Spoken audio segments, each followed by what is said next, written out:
Untuk membuat supermarket ini bangkrut, sang manajer memiliki sebuah ide cemerlang.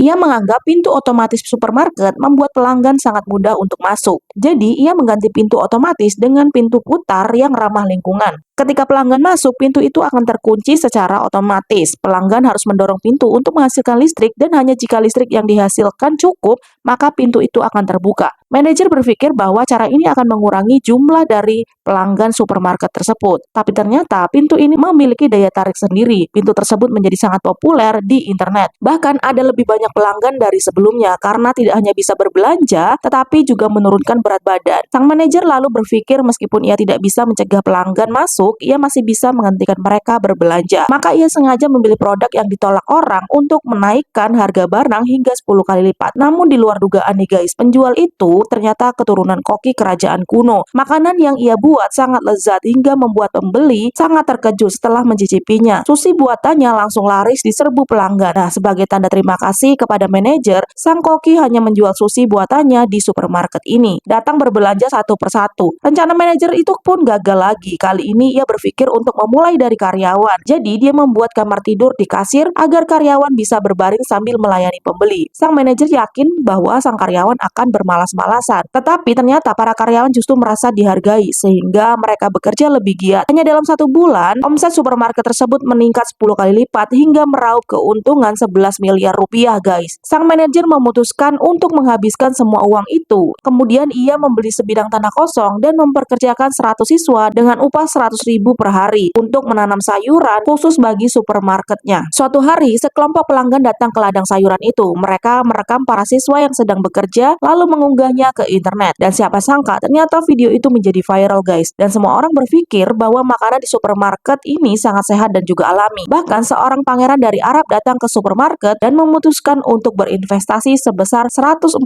triliun rupiah. Nah, saat upacara penandatanganan, sang manajer toko begitu bersemangat hingga tidak sanggup berkata-kata. Jadi menurutmu apakah dia ini terlihat bahagia atau sebaliknya?